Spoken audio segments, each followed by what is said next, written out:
Movie reviews. Bam. Movie reviews.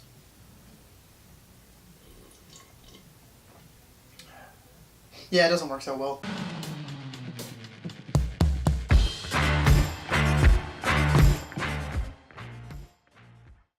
Hello ladies and gentlemen and movie lovers of all kind, and welcome back to another Sunday Fun Day. For today, I figured we'd do something a little different. I'd try something new, not necessarily a specific segment, more so a discussion video. I want to try to get you guys talking, bring up your ideas in the comments and let me know why you think this, why you think that, so on and so forth. But this time I want a little bit more engagement from you guys, so let's see what you can come up with. And the topic is going to be who should direct Bond 25, the next 007 movie. And the reason this is such a big thing is because, well, I'll start with this. They just announced not that long ago that Bond 25 is happening, Daniel Craig is returning, and that director Danny Boyle would be helming the film. Right then and there, when they said that stuff, I had no worries about this movie whatsoever. Any worry that I had just left my mind immediately. I wanted Daniel Craig back. He is by far my favorite Bond. Danny Boyle is a more than capable director. I just, immediately, the hype train was just sent flying. It was like a bullet train for this movie. I had no worries whatsoever, and then it was just revealed yesterday that Danny Boyle had left the project due to creative differences, because that seems to happen with every second movie nowadays. Typically, yes, with bigger franchises, because studio interference is a really big thing nowadays, a really big controversy, and it turns a lot of directors off of working in big franchises for that reason, that the studio wants the film a certain way, wants certain things to happen, so on and so forth. Regardless, Danny Boyle's out. Nothing has come out yet about who's going to be in, so I figured I'd give you guys my short list on the directors I would like to see in, the reasons why, and then the reasons why they may not actually be able to. So to start the list, I'm just going to come at you guys right away with the obvious one, the one that it seems like pretty much every single person wants to see, and that is Christopher Nolan. I don't know what else to say about this guy. I absolutely love him. I love all of his movies except for Dunkirk. Again, that movie is a technical marvel, but yeah, it wasn't my favorite story-wise, character-wise. I have a whole other video on that. But yeah, this guy's filmography speaks for itself. You have the movies like Right Out of the Gate, the Dark Knight trilogy. Just with those alone proves why he should be directing a James Bond movie. You also have movies like Inception, and I'm going to stay away from his more sort of sci-fi movies and things like that, more story-driven movies, but those just four movies right there showcase, along with Dunkirk, because its technicalities do stand above most movies nowadays. With just those few movies right there, showcases right away why he should be directing a James Bond movie. But not only that, he has expressed great interest in wanting to direct a James Bond movie. So why not? He wants to do it. He's an amazing director, one of the best directors in the 21st century. So yeah, I would love to see him take this over. But the reality of it is, this guy being one of the greatest directors, he is a very sought after director. He has a lot on his plate with especially his producing credits. He produces a lot, but his directing credits too. His movies take a lot of time to make, so he has some upcoming projects, and I feel like, he's not just going to shove them all off of his table to focus solely on Bond 25, and he's also expressed that he would like to reinvent the character, so that makes him a top contender for possibly Bond 26 when they replace Daniel Craig. For now, of course, I would love to see him, but it is unlikely. And some of these on this list, guys, I'm not gonna lie to you, maybe not what you're expecting. I have a lot of ideas on here, and you might disagree with me, but that's the whole point of this. These are just a bunch of directors I brainstormed that I thought would be perfect for the job. The next one is going to be James Mangold. Yes, the man who directed Logan and the Wolverine. I feel like those movies showcase why he could definitely handle a Bond movie. More so Logan than anything. And some people might say, oh, that's R-rated, like they're not going to do an R-rated James Bond. I know that. But the thing is, if you took away the blood and the swearing and the one pair of boobs from Logan, it is still a phenomenal film. It is insanely well acted. It is beautifully written. The cinematography is literally breathtaking. It is a phenomenal film top to bottom. Just making it R-rated made it the Wolverine movie that we deserved, but you could still do the same movie and make it PG-13. It would still be a phenomenal film. It's a very serious movie with a very serious tone. It's got a great villain, it's got a great hero, and I really think it shows that he could definitely handle it. And he's done a few different genres. He's done Logan, which is like a western. He's done a more so bigger blockbuster movie, because Logan was kind of contained.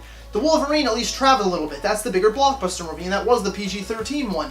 I know a lot of you don't really like the Wolverine. I personally really enjoy the Wolverine, honestly. But to me, those two films really showcase that this guy can do a Bond movie. He's very good at directing action, and he's very good at directing story and character. I think he could definitely handle a Bond film. And he's also directed kind of lesser action movies. They're known for sure, but they're not held up as high as Logan especially. But Night and Day with Tom Cruise and Cameron Diaz, as well as 3:10 to Yuma, which is another Western flick. But those just showcase that he can direct very, very good movies, very, very good action. He can have great characters, and he can have fantastic cinematography. I think he's a very capable director to take on a Bond film. Next is a big one that you guys probably aren't expecting, and it's more than likely definitely not going to happen. James Mangold, same thing. He, of course, has other projects. That's what I mean. It's hard to grab a lot of these directors because they do have upcoming projects, especially this next set of guys. Ooh, spoiler alert. Not actually. The Russo Brothers. Yes, the guys who just recently directed Avengers Infinity War and are currently working on Avengers 4.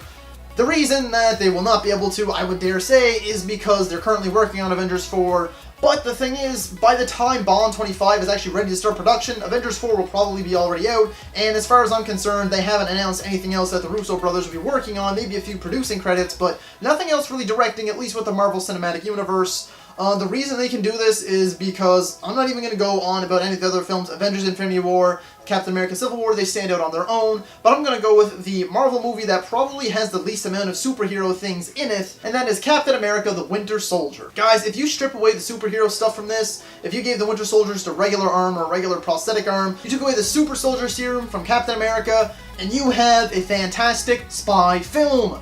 The Winter Soldier is definitely an espionage film. Seriously, watch this movie and think of it. Just put Daniel Craig there instead. Of course, there is some definitely over-the-top action. It has an over-the-top story, but you can easily replace that with simple, just James Bondy stuff.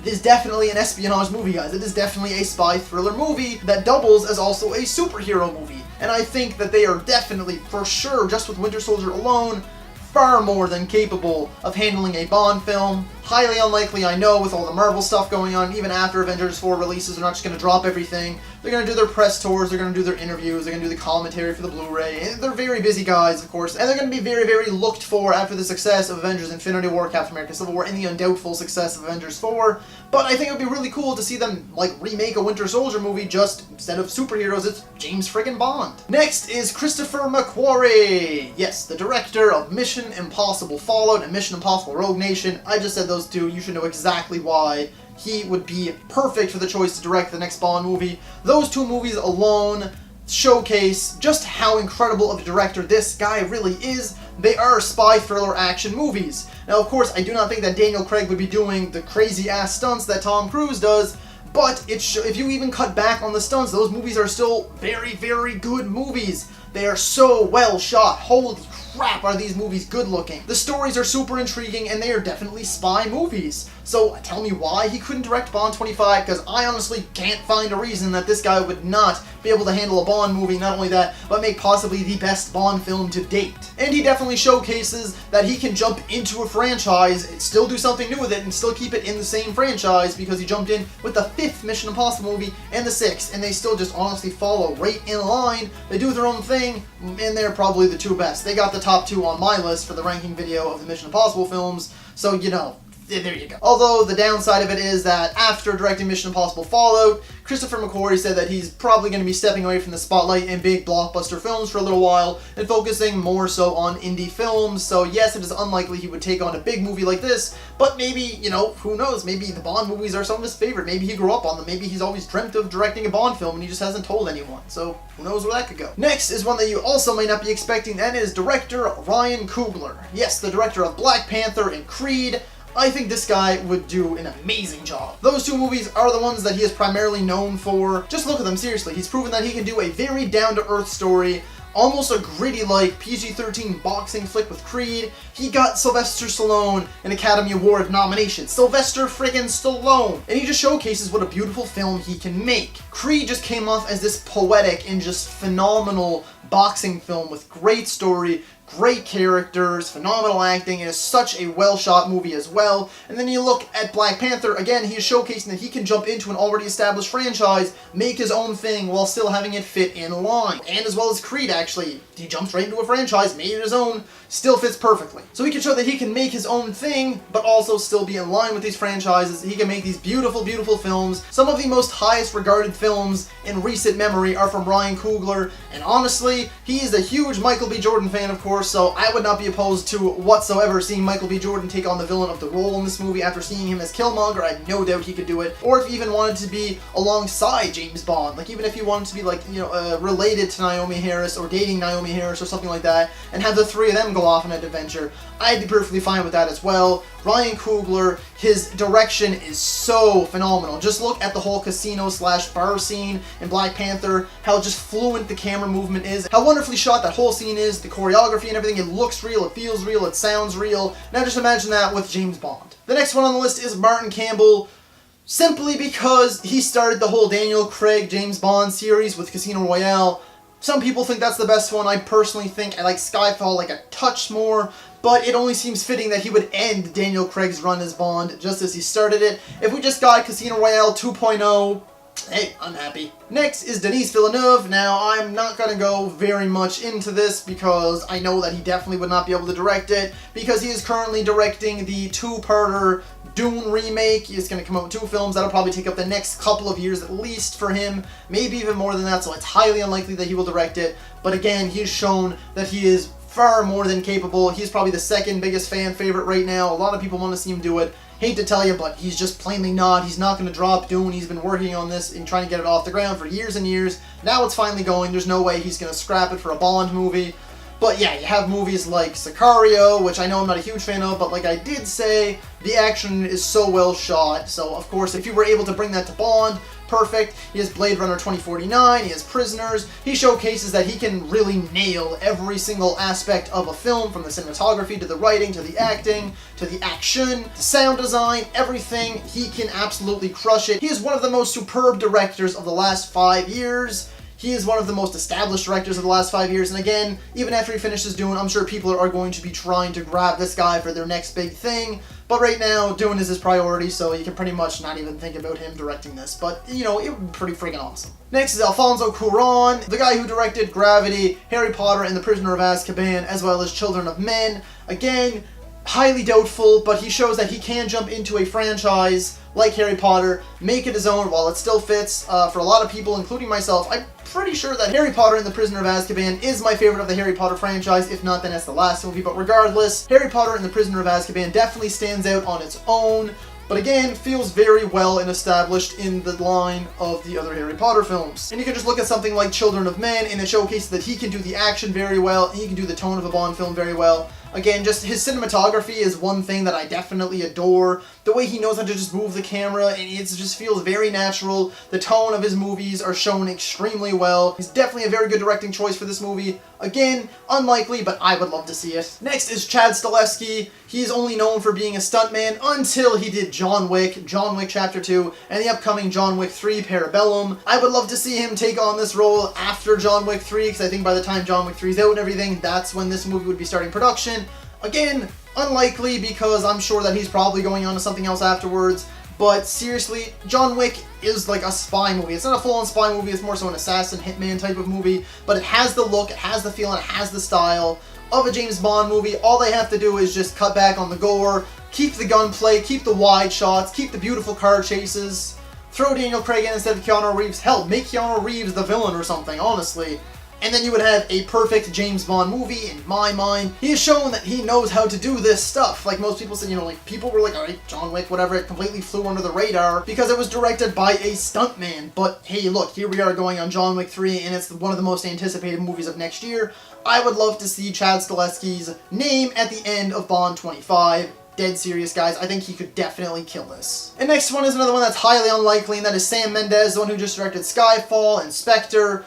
The reason that I think he won't come back is because he's already done 2 of the films, and I feel like Spectre was not what most people were expecting, especially me. I was not super impressed with Spectre. It was still enjoyable, but Skyfall is far superior. I think the reason I would like to see him come back is because I feel like even he wasn't impressed with Spectre, so I feel like he definitely deserves that shot at redemption, doing a Bond trilogy and finishing out Daniel Craig's run, while giving us a final movie just with the big whole shebang and making it something beautiful, like Skyfall was, and kind of, you know, fixing what he frigged up with Spectre. But as far as I'm aware, him and Daniel Craig did not get along so well on the set of Spectre. Again, he's a busy man too, he's pretty well moved on from 007 as far as I'm concerned. I would love to see him back just to kind of fix what he, you know, messed up with Spectre. Again, unlikely, but it would be awesome. And the last one, guys, who is definitely a wild card. I don't even know if you've heard of this guy, but you've probably heard of the movies by now. And that is, I call him my wild card choice because it's highly, highly unlikely.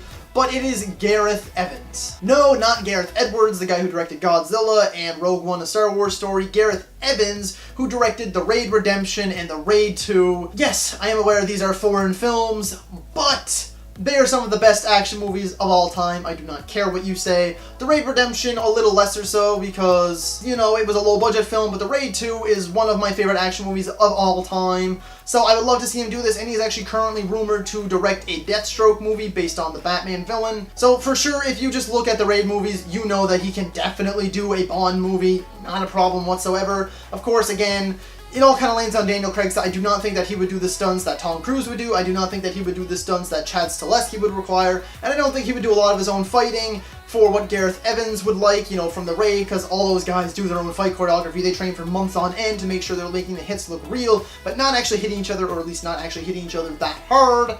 But I definitely think he could direct a fantastic Bond film. You look at The Raid 2, it's a 2.5-hour movie, and it's not just straight action sequences, although the action sequences are what you're there for, and they're the best part, but there is actually a very good story, an undercover cop story, throughout the entirety of The Raid 2, and if he were, you know, to do a Deathstroke movie, I think that would be badass as hell, but if not, then yeah, for sure, I would love to see him tacked on to direct Bond 25. So that is my list, guys. I am totally out of breath right now, and I need a drink of water, shaken, not stirred, even though it's water, I just like to say it, shaken, not stirred. Wow, that was downright horrible. Regardless, guys, if you like this video, be sure to like, subscribe, and comment, and let me know which one of my picks would you like to see, or who are your own picks, or who is your favorite. My number one pick to see would be Christopher Nolan. Again, it is unlikely, but I would love to see it. And as always, guys, thank you so much for watching, and that's a wrap.